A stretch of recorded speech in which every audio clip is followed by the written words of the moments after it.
a vision and executes strategic management for a community-owned distributed digital preservation service. He provides operational oversight of APTrust operations, including the development of plans and processes for the life cycle of deposited content and the integration of digital preservation processes at existing and prospective APTrust member institutions. Previously, Nathan has served as the digital preservation librarian at Penn State, digital content strategist at the University of Cincinnati, and as an associate archivist at the American Jewish Archives. We've asked him to put together a quick presentation on some digital preservation basics, so I hope you all find this informative. Feel free to pop some questions in the chat. Amber will be monitoring those and we'll ask afterwards. With that, thank you very much, and I'll turn it over to Nathan. Thank you, Eric, Amber, and Jenny for the invitation. It's nice to be with you today and to see some familiar faces from my Ohio days. So this presentation is really introducing the concepts and challenges of digital preservation, which is the process of ensuring the long-term accessibility and usability of content. It covers the main aspects of digital preservation, such as technology, organization, resources, standards, and good practices. And it also presents the OAIS reference model, Open Archival Information System, and some operating principles for managing digital content. It's just aimed to raise awareness and provide guidance on digital preservation.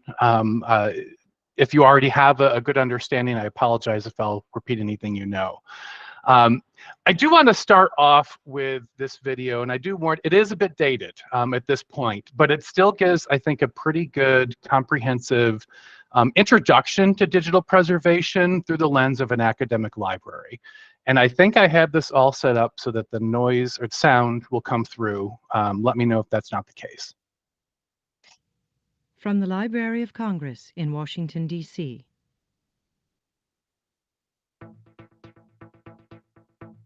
Right, thank you. Digital information drives our economy, spurs our culture, and connects our community. It has changed how we communicate and learn. But what if this information disappears? For centuries, we have saved books, photos, maps, and other sources of knowledge. Our digital assets are just as valuable. Traditional information sources can easily survive for years, decades, and even centuries. But digital items are fragile and require special care to keep them usable. Digital content is encoded to represent text, images, audio, video, and more. It takes software and machines to present the content. You can't just pick up a DVD and see what's on it. This dependence on technology puts digital content at great risk. The smallest error, software, machine, or human, could harm digital items and result in their complete loss. Rapid technological changes also affect digital preservation. As new technologies appear, older ones become obsolete, making it difficult to access older content.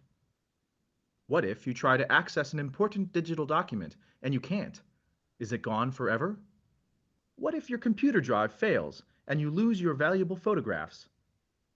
Now, imagine this on a massive scale, a loss of thousands or millions of items. Libraries face these issues every day. To ensure ongoing accessibility, digital content requires active management. Digital preservation cannot be addressed by a single institution. So the Library of Congress is working with many partners worldwide to preserve digital heritage. So, in summary, digital items are fragile and require special care to preserve them and keep them usable. Digital items depend on technology to make them available. Digital content requires active management to ensure its ongoing accessibility. To learn more about digital preservation at the Library of Congress and elsewhere, please visit digitalpreservation.gov.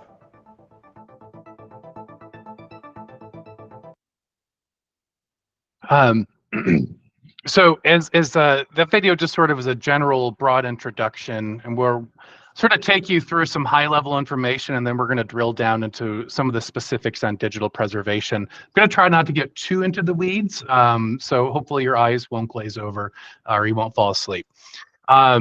But the digital shift, this has been happening. We all know this. We're living through this. For the past several hundreds of years, libraries, have largely been about book and paper. And that's just been because of the sort of hegemony of the book format. Right before that, there were mostly scrolls or tablets. And so the formats of information has changed over the years. Book is just what's sort of been predominant. But it's something, as the video made clear, you're able to preserve. It's a physical thing. It's a tangible thing. It doesn't require that active management. Once you've done some preservation or conservation, you get it into a climate and cold environment and the proper housing and storage. There that sort of concept of benign neglect for archival material, that if you do the macro, that it's going to be okay generally at sort of an object or micro level. And that just doesn't work for digital preservation. And that's that management piece that's required. And so, after we had book and paper for many years, we started to have in the introduction of AV formats. And AV was still visually perceptive, but it still required technology. And so, a negative does require a transmissive light source, and sometimes it requires magnification, right? If you're thinking about a film reel and as things get smaller, you need to enlarge those. But it's visible. It's something that a human can do with some basic equipment that doesn't even have to be digital equipment. It could be analog equipment that still makes that content usable to a human being. But it's starting to shift, right? So over the past 30, 40 years, library money is shifting to be spent on digital and electronic content, whether it's through licensing, acquiring, creating. And so this number is a bit old, but I think it's still illustrative.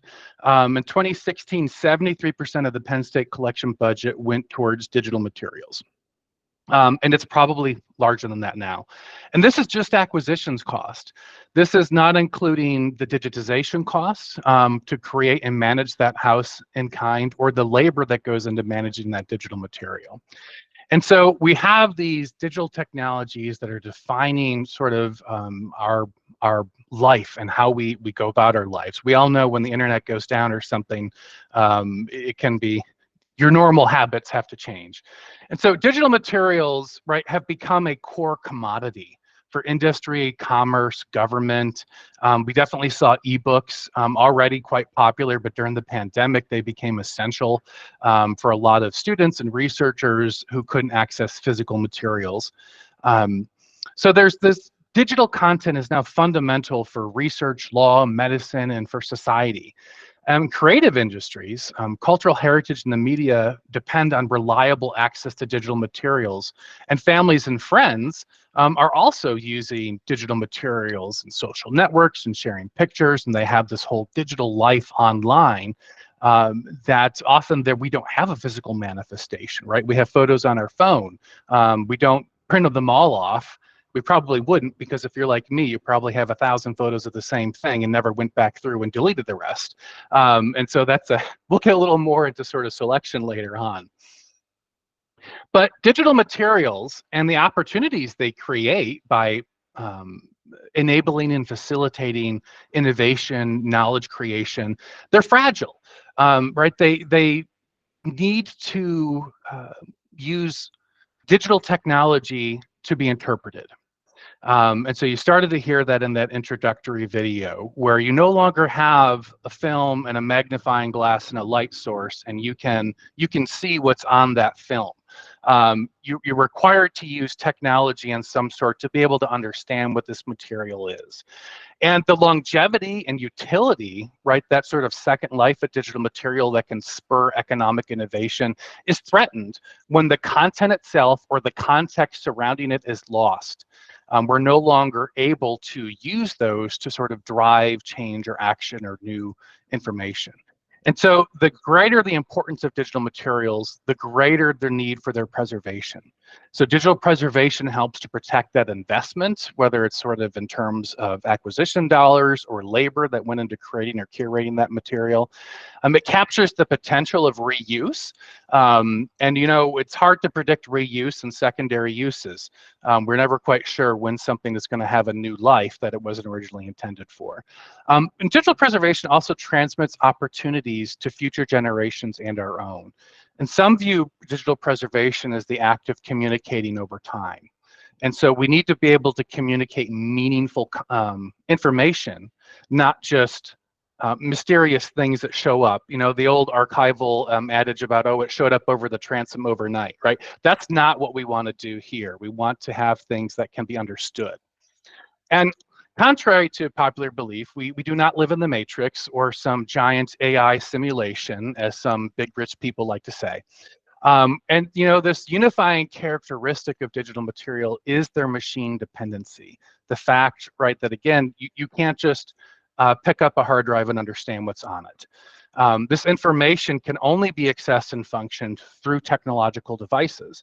And as technology becomes more sophisticated, this dependence becomes even more elaborate, and then quite a chain and web of interdependencies that become hard to track.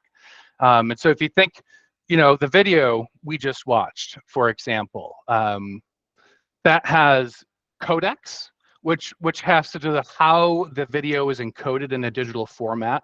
There's the device that has to be able to support that codec to know that algorithm to decode the stream into visual content for people. The operating system has to be able to support the device or the player, shall we say, that's interpreting that information and delivering it. And that's just the tip of the iceberg here with this chain or web of interdependencies. And so to ensure the value of digital materials in the long run, we really need to ensure access, which in turn means we need to understand and mitigate these rapid technological changes and advancements, which sounds kind of overwhelming when you think about it, but there are practical strategies and ways to approach it. So digital material can often only be effectively archived in its digital form. There is not an effective non-digital equivalent to retain it in an analog format usually. You know, 10 years ago, there was probably a lot of advice to print off important emails, for example.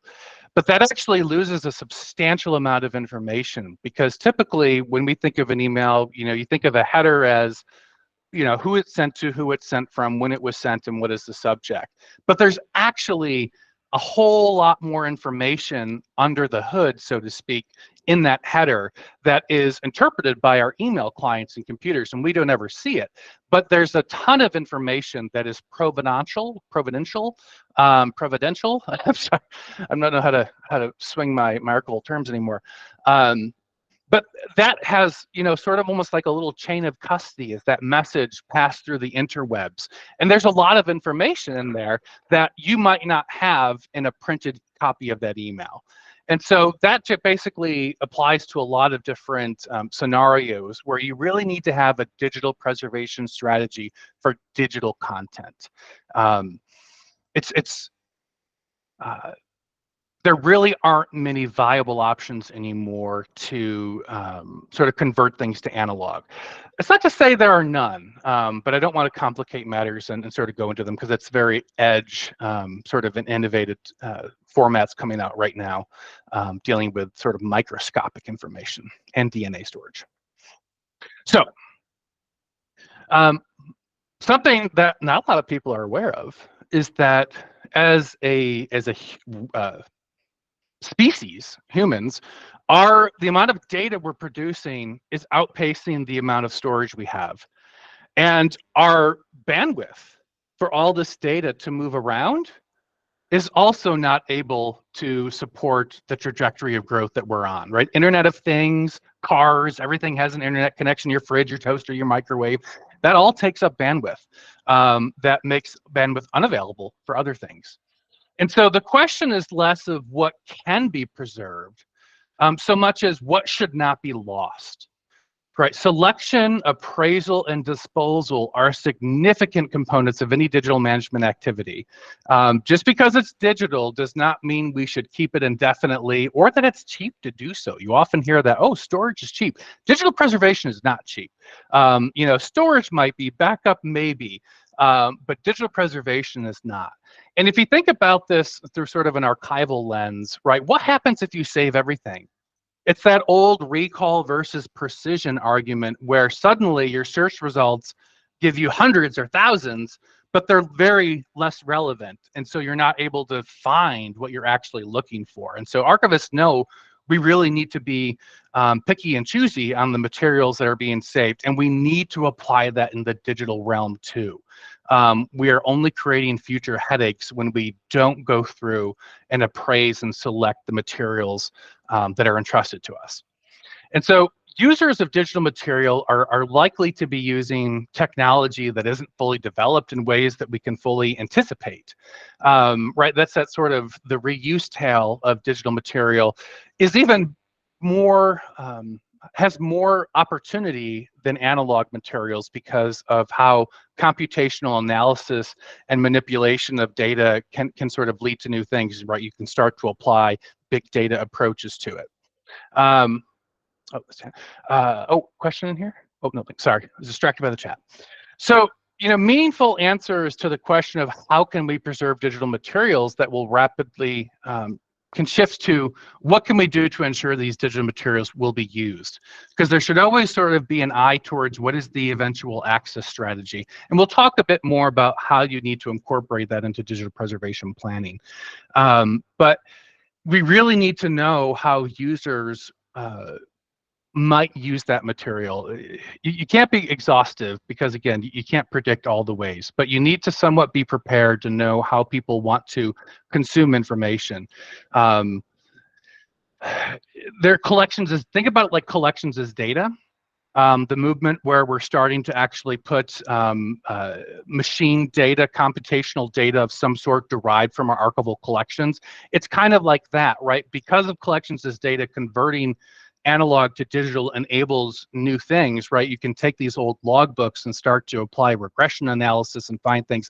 It's the same sort of thing that you can't necessarily predict of what's going to be done with that material.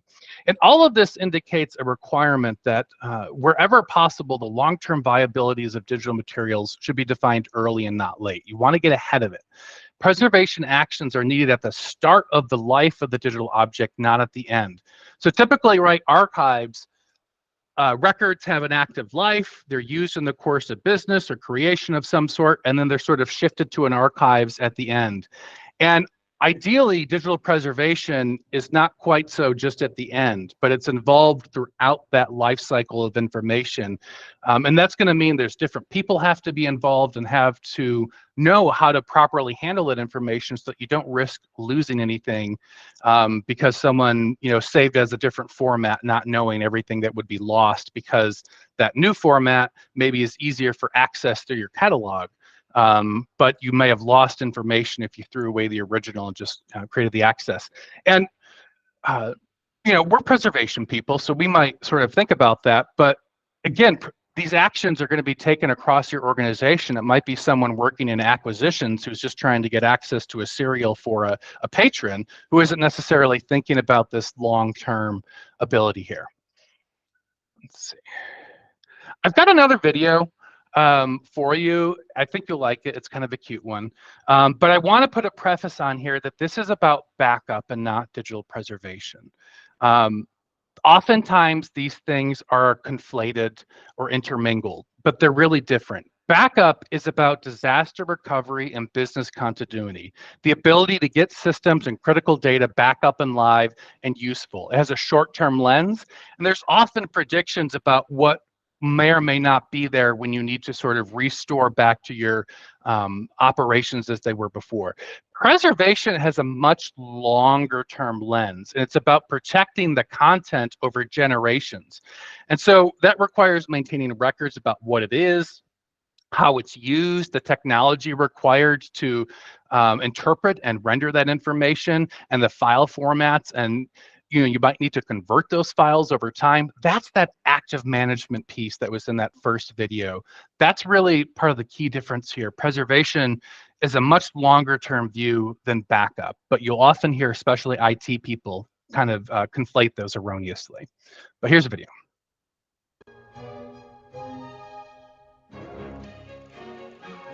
When making a film like Toy Story 2, we use a bunch of Linux and Unix machines. On those kinds of machines, there's a command, rm star, that removes everything on the file system as fast as it can. Have you ever accidentally dropped something out of your pocket while the toilet is flushing? That's rm star.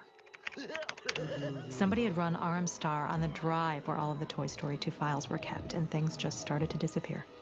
Woody's hat disappeared, and then his boots disappeared. And then as we kept checking, he disappeared entirely. Woody's gone. Seconds later, looking up, the rest of the characters on the show, Buzz, Potato Head, Ham, and Rex, had all vanished. And soon after that, whole sequences, the Toy Barn and Andy's room were disappearing off the disk drive.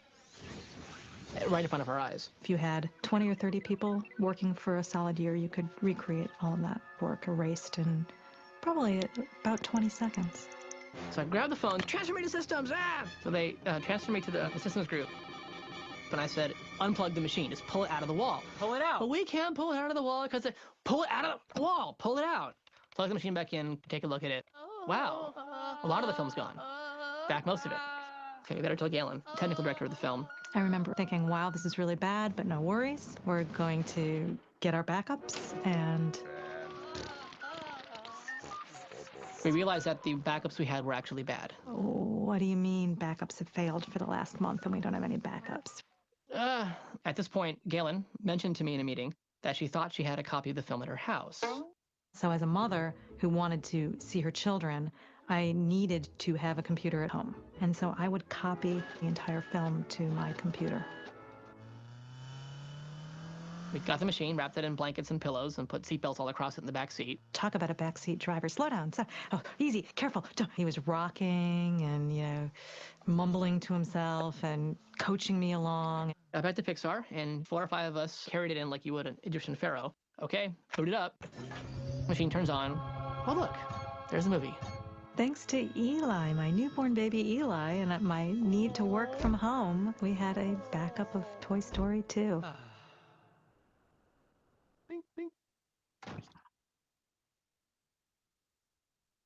So, just as I said, that it's backup, not preservation, but I think it still makes a good point. So this illustration in front of you now is the three-legged stool model from Nance McGovern, most recently at MIT, now retired and working as a consultant. And I apologize for the quality of the graphic. I know it might be a bit blurry or pixelated. There's really no good high-quality versions of this graphic online. I found one, but it didn't say digital preservation. It said something else at the top. So I apologize for that. I might have just ended up needing to recreate it myself. But the point is that it's a three-legged stool, not a one-legged stool, right? And too often people only focus on the technology part of digital preservation, but really you need to have this organizational and this resource leg as well. Organizationally, as was mentioned, right, digital preservation is going to cut across organizational divisions and departments to do its work because it's that entire life cycle. So you really need to have an organizational-wide ethos and appreciation and culture of preservation, a shared understanding, so that people have the required knowledge so that they don't somehow inhibit the ability to preserve something or its ability to be reused down the road.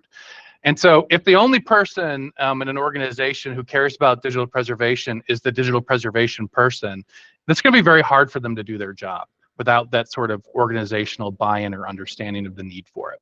Similarly, resources, all right? And so money is an obvious one, but this is also time and labor, right? The organization needs to actually put sufficient resources behind digital preservation to make it happen.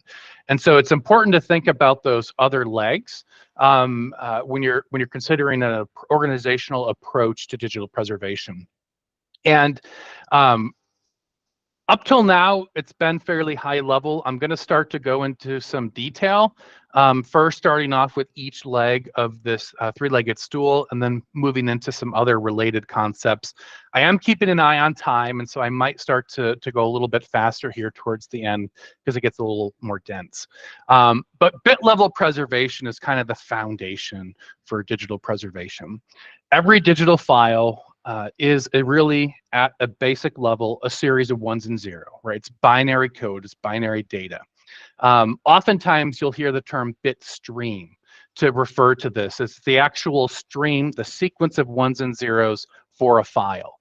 And you might have additional things in the bitstream for a file. You might have headers that are associated with that file that aren't necessarily part of that bitstream. This is getting really complicated into sort of how digital files are constructed. But think about them, they're containers that hold ones and zeros, and then you have this technology that takes those ones and zeros and turns them into something. And those ones and zeros are very vulnerable to threats, right? Storage media can decay over time. You can get corrupted files because the actual physical medium that holds those ones and zeros degrades. Think of vinegar syndrome for film. Storage media may become obsolete, right, and unsupported, right? So then that first video, like someone was trying to put that sort of reel of tape into like a modern laptop, and that obviously wasn't working. It needs software to be able to understand things. So the bits also, if you don't have the right software, could be ignored. It could be abandoned them. If you're transferring files, there can be bits that are dropped by your file transfer tool if you're not using something that's sufficiently protecting that stream of data.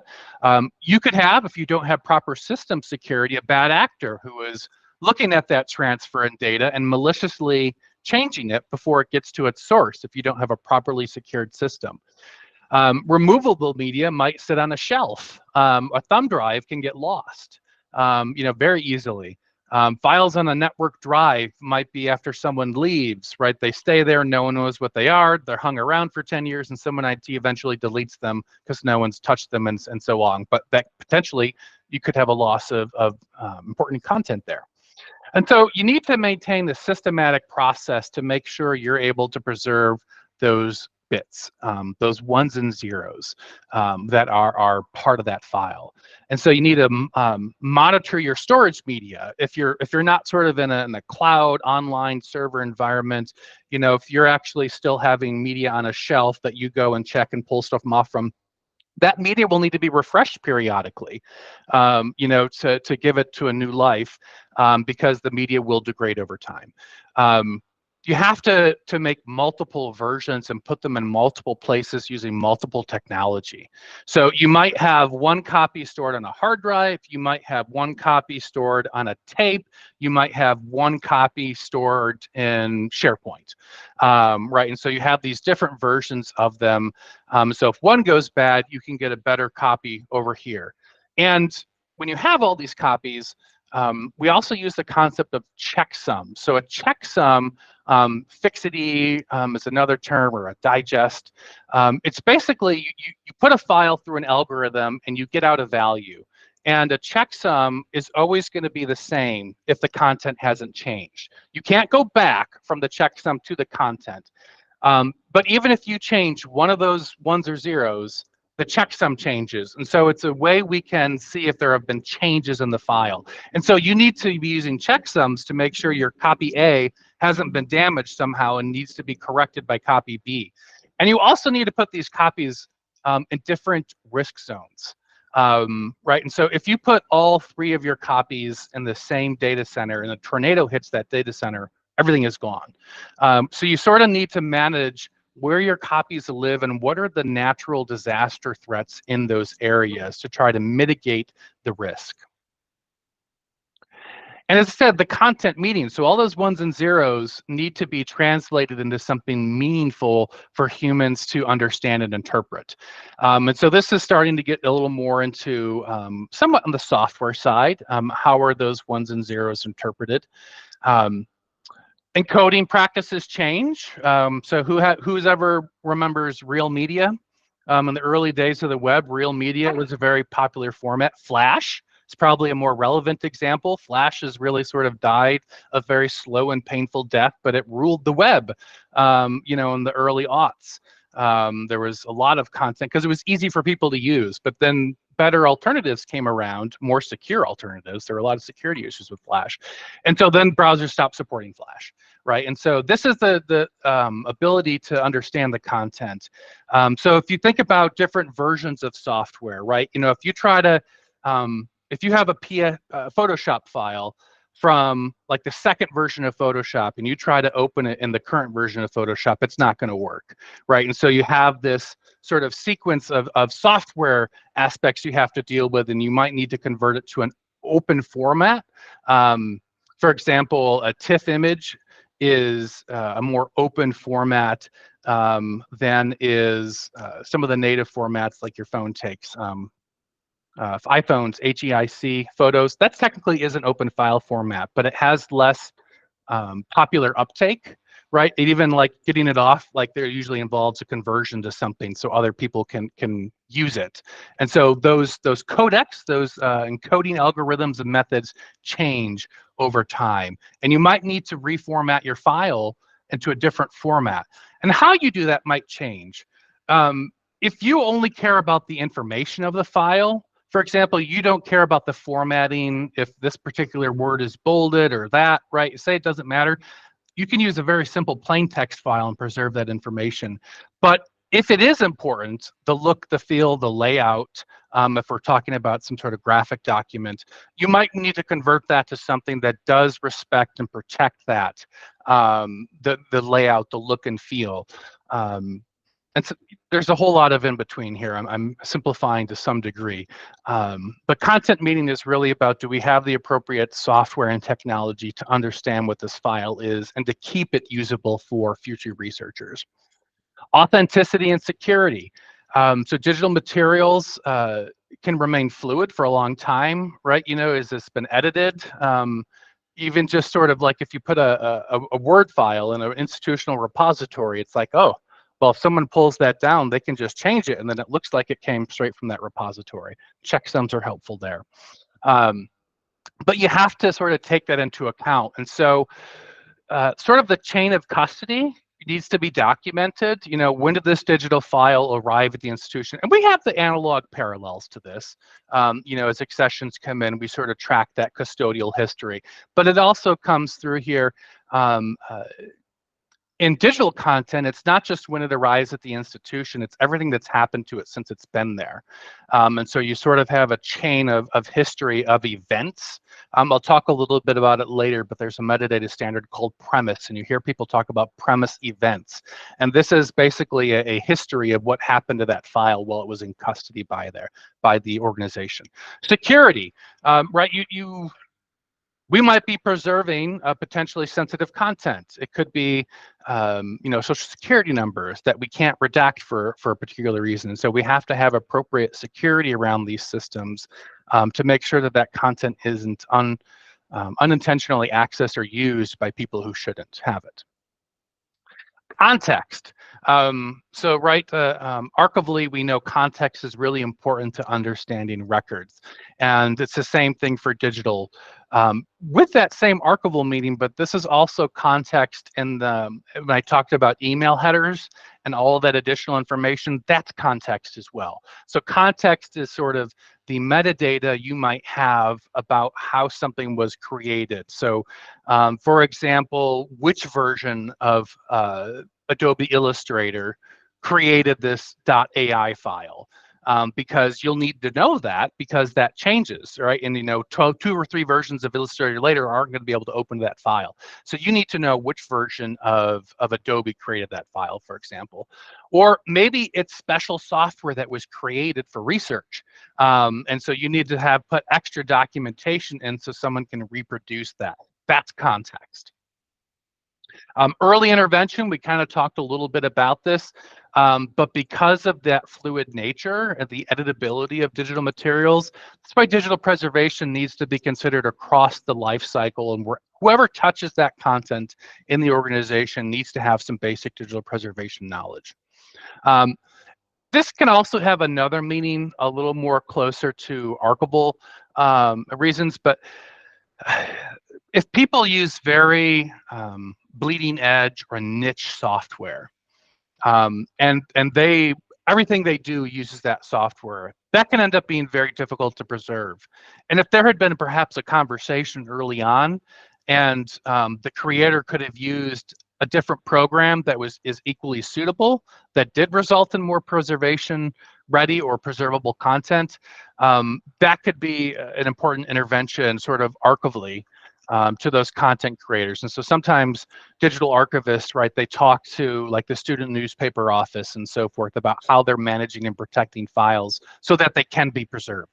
Because increasingly student newspapers are owned by commercial entities and require you to use their special software, which doesn't let you pull things out again to preserve them. Scale, right? There's so much, we already talked about this, where the amount of data is outpacing our ability to store it. The scale of digital content is one of the greatest challenges, and that's why we really need to have selection and appraisal happening on digital materials, because that's one of the best ways that we can reduce this burden is by reducing the scale. There's also a significant environmental impact, right? This is storage in multiple places, running these checksums to get this fixity information and comparing them. This all takes energy. This all takes heating and cooling of data centers. And those are starting to outpace airlines as being the top polluters. So it's something to have to pay attention to. Okay, organization. I need to pick up the pace. So internal versus external. You're going to have different type of stakeholders in your organization that need to be involved here. So, right, your internal are the people who are working on it. External might be donors. It might be donors of material or donors of money, right, so that they can help provide resources for you to be able to do this. Consortial. There's a lot of people choose to do digital preservation with a group of some sort. And so there are various consortia. Some are regionally based, just for a particular state or maybe a small group of states. Some are more national in their nature, but there's often this sort of effort of collaboratively finding solutions for digital preservation challenges. Planning, it requires a lot of planning to do digital preservation, to ensure all these things happen. It's that active management piece. Benign neglect is anathema to digital preservation. Our organizational structures, right, are they conducive to digital preservation, or does each portfolio in your library have hard walls around it and it's hard to move things between those? That could be a barrier that makes it more difficult for digital preservation. And really having clear roles and responsibilities so that everyone understands how they impact the ability to digitally preserve materials that they might be involved in managing. Selection, I've talked about selection. I'll probably just move on here, but we need to be selecting materials. We can't preserve everything. And if anyone tells you different, push back on them, right? Because that's that environmental impact, right? The scale factor. The more data there is, the less precision there is in our ability to locate what we want later on. Security and access, right? We need to be positioned as an organization to have the appropriate teams, right? We're going to need teams of people here because you're probably not doing this yourself. You're working with your campus data center or IT managing a server or a third-party cloud provider. And so making sure that everything is able to communicate with each other, but not where it's not supposed to be, right? So you have the appropriate firewalls and networking rules in place. Legal, you do, this gets a little squishy in sort of interpretation. You know, do you have the legal ability to preserve materials? Typically for physical materials, this is much simpler. Digital materials and encryption protective formats, digital rights management do make this more complicated, because sometimes the data itself is encrypted and you can't get it to the raw state to preserve it. And you don't have the encryption keys, right? Because now ebooks, right, might be encrypted. And so there are people trying to make the case to the Copyright Office that some of the current rules, regulations, and laws inhibit the ability to do preservation, because there are actually rules in the books that if you try to break that encryption for rules and purposes, you're technically violating the law, the Digital Millennial Rights Protection Act. The resources, budget, we need money. Labor, we need people. And there's a really great article, What's Wrong with Digital Stewardship, about issues in labor and digital preservation, because typically it's woefully under-resourced in this capacity and people get burnt out very rapidly. Infrastructure is the resources, right? We need to be able to store things. We need the repositories to help us manage these files. We need computing information to host those applications and to be able to analyze this data. So some standards and practices. These are some standards you'll hear. The ones in bold are probably the most important ones. So ISO 14721, Open Archival Information System. I'll talk more a bit about that in just a second. The big one, ISO 16363. This is a certification standard. Track, PDR, these are synonymous terms. You'll see talked about that. Oftentimes, digital preservation programs might try to self-benchmark against these standards. Very few seek the actual certification, but they're helpful standards to work towards when designing the program. METs are metadata. So often we're using a combination of METs from the Library of Congress. It's kind of a wrapper for different types of metadata. And premise is what I mentioned earlier. It tracks a lot of that event history and what's happened to that file. File formats, yes, you need to know what that is. Sorry, I'm rushing a bit on time here. And now I can't get to the next slide. There we go. All right, the Open Archival Information System. So the reason I wanted to mention this, you might think this is really deep, is because this is where these terms of SIP, APE, and DIP come from. And you'll start to hear these terms if you're talking to digital preservation people. So the SIP is what goes in. It's the submission information package. The APE or AIP is the archival information package. That's kind of the preservation package. And then there's the DIP, the dissemination information package, which that's what people access, your users would access. And this doesn't actually have to be one monolithic system. You could have different applications and services doing different parts of this model. But essentially you have SIPs that go in that are ingested. The bit streams go down to archival storage. The context and metadata about it goes up into data management. There might be some sort of relational database that makes it easier to do discovery and to do reports, but you'll probably also have that metadata in with the object itself. And across this is preservation planning to make sure that we're able to provide access in the future to the content we're bringing in, and also general administration and management. Okay, I'm just going to pull up all these bullets in here. Okay.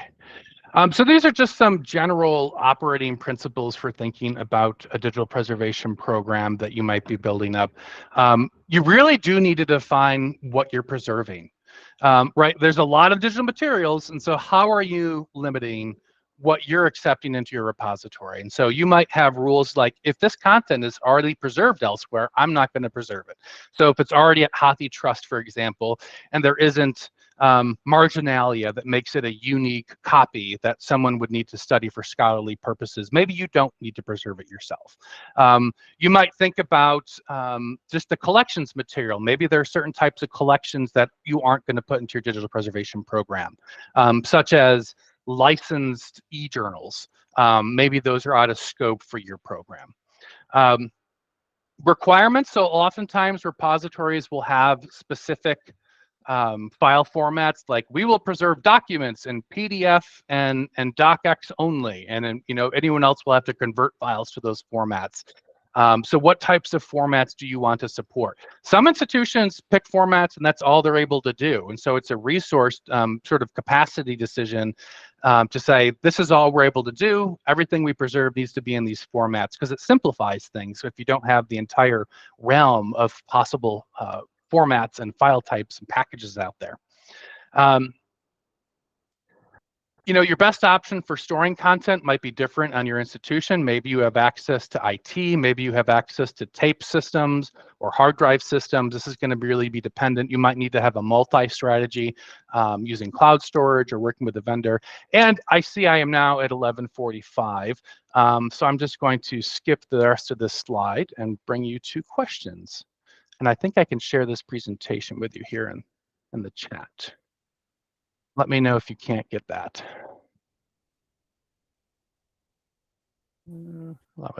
Okay, and we've already got one question. Matt, you want to go ahead and unmute yourself? Yeah, I actually have two, and I'll try to keep them brief. I think you touched on with authority, but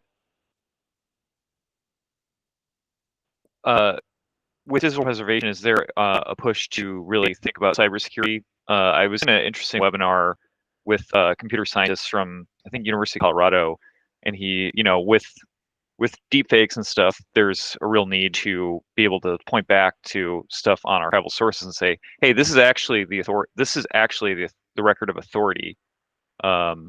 So I don't know if you have any thoughts on that. I'd be curious to hear. So that is definitely something that comes into play, sort of that chain of custody and authenticity, so you can prove everything that happened to that file since it entered your environment. Sort of more broadly thinking about fakes, or trying to protect against that. That's where fixity can be an important aspect, right? Because someone can download the file and calculate the checksum on their computer and just see, is it the same? Does this equal the same version? There's another approach that is less common in the US and more common in Europe, but that's to actually put a cryptographic signature on the file that can be verified by someone when it comes down. It's not as common in the US, but I actually think it's a really good strategy that could potentially mitigate some of the environmental impact of doing fixity checks. Because some will say, I want fixity checks every month. I want them every 90 days. I want them every 180 days. I want them every once a year. And so your frequency can make a big difference. That's great to hear that. He's actually a cryptographer, and he was advocating that this needs to be implemented in pretty much any digital preservation environment for that reason. So there are blockchain projects happening too.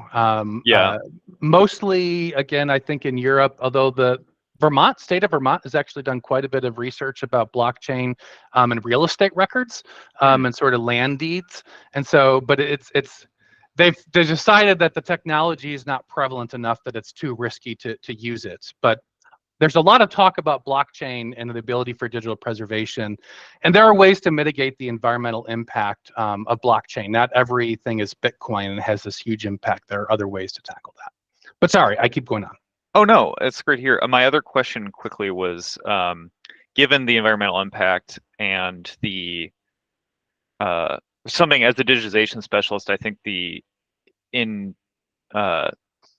impulse for many people is to, let's get the highest resolution file, let's get the biggest file we can, and let's get it, it's something that I've been trying to mitigate with looking at FOGI standards, because a lot of that is, well, if you go beyond this, you're not really gaining anything, you're just making a bigger file. But so between that and I've been really curious to see if there is a push to make I feel like compression is kind of a dirty word when I talk about it in digitization, but it has a lot of benefits for if it's a open and documented compression and it's lossless. I think it's something that we really need to push for, because making a smaller file that is equivalent has a lower environmental impact overall. I guess that's not much of a question, but I guess if you could just comment on that. I agree 100%. Compression is a bit of a boogeyman word, but I think that's a culture that needs to change if we're actually going to preserve everything before us. Yes, there can be risk. You increase the fragility of the file through compression, right? A bit flip has much more catastrophic damage potential. And so, you really need to think what content really deserves those full highest resolution preservation quality standards versus what doesn't need that, because not nearly as much does as we tend to think it does. But compression is also, we have to use lossless compression. For video, FFLV, right, is sort of become a preservation standard that is actually being accepted. And so I'm hoping that starts to have knockdowns elsewhere. There's another aspect about compression that actually increases the preservation use case. So if you have these big files, you think about all these ones and zeros in the bit stream, you have a much larger risk vector, a surface area that can be damaged. When you compress files, you have a lot more files in a smaller space. You are dramatically reducing that risk vector. And so the chances of bit flips are greatly reduced. And so it's not a direct sort of comparison or to, it's all good or it's all bad. It is more nuanced, and I wish people would start to lean into that. Thank you, appreciate it. That's a really interesting aspect. I'd never thought of that before. Names of the cats and dogs. Okay. This is Doris behind me. There was Mortimer over here. Gladys, I don't think has been on camera. She's a calico, long hair. She's over here in a box. And then there's Louise, Zarek, Frank, and Beans.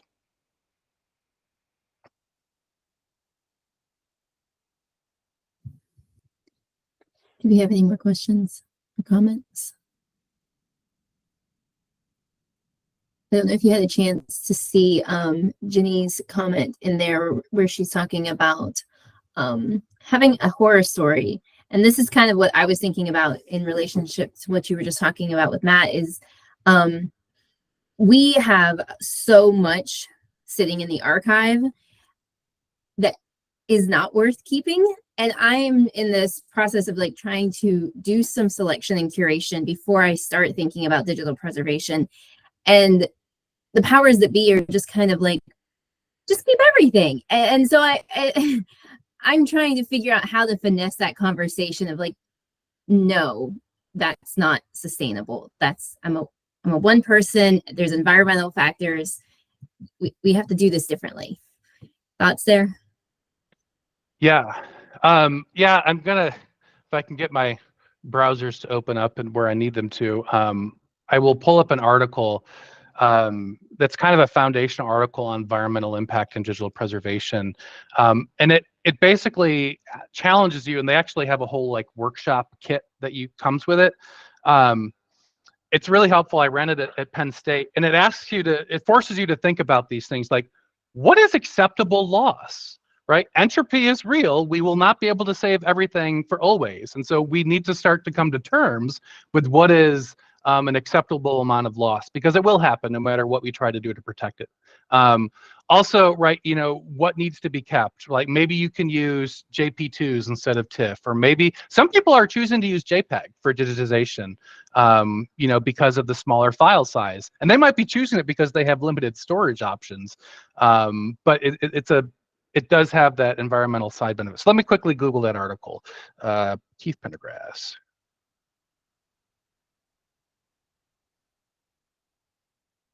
Here we go. If there aren't questions, I think I will activate this. This is actually the workshop protocol. Let me go back and get the paper itself. I think that's at a Harvard Dash repository. Here we go. So geographic redundant storage, that's sort of the term that digital preservationists use when thinking about like we're putting copies in different geographic areas to mitigate the risk. Increasingly, digital preservation is only happening in the cloud, right? On these big sort of services like Google Cloud Storage and Microsoft Azure and AWS Simple S3. And so that's starting to shift into be a multi-cloud strategy. But these cloud vendors, they give you multiple availability zones and regions. So you can say, Amazon, I want it in Virginia, I want it in Ohio, I want it in Oregon. But it's still all Amazon, right? And so we need diversity in our storage. And so we're starting to see the emergence of a multi-hybrid cloud strategy where you have, AWS has a copy, and maybe Azure has a copy, and maybe you have a copy on your local or a different cloud provider, because it's a different way to mitigate risks of sort of an administrative centrality. If there's a single point of failure, and this has happened very minor, but a couple times, Amazon S3 has come down, right, offline, something happened. Right, then you can go to your other copy. I'm sorry, I lost my train of thought a little bit. I'm trying to track down that article, and I'm getting the error message, so I'm distracted. Oh, Marcia, hello! I haven't seen you in ages. I hope you're doing well. See a comment? Here's that article from Pendergrass, Sampson, Walsh, and Alanya towards environmentally sustainable digital preservation. Thank you, Marcia. I'm glad you enjoyed the presentation.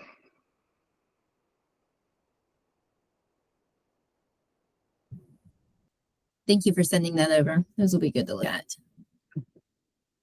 I think about getting it, for different cloud platforms, and that sounds great and also expensive. Gina, do you want to go ahead? I just had a question about sort of the organizational aspect, and is there like is it more common that digital preservation kind of lives more on the like digital side of things, or more in like a traditional preservation department? That's really widely spread. And there really isn't consistency. So at Penn State, I was part of the preservation department. So it was digitization was part of conservation, preservation, digitization. And I think, philosophically, it fits very well there, because I think there's a risk if it's a technocentric that you're avoiding the bigger picture, and you're starting to get sort of that IT backup perspective, and you're not sort of paying attention to those other aspects. But that is where I do have colleagues who are on the digital preservation team, and they are part of IT. When I was at Cincinnati, we were kind of like a random department of digital people thrown together. But I know sometimes it's in like the collections management or technical services area. I think I have seen it in like a research public services sort of department before too. So there isn't a lot of cohesion there, but that's why it's really important to have that organization-wide culture and posture towards digital preservation, because you never know where the people are going to be involved in it. Right. Thanks. Okay. Yes. Yeah. So Matt's mentioning Amazon Glacier Deep Archive. It's, if you think about Glacier as cold storage, Deep Archive is frozen storage. But, and this is where Amber's point, right? You can push stuff up and store it in the cloud for relatively inexpensive. If you try to pull a lot of it out, they charge you a lot, right? It's that sort of Hotel California a little bit. They don't want you to leave. They try to put you in a walled garden, and so you have to be proactive to avoid that vendor lock-in.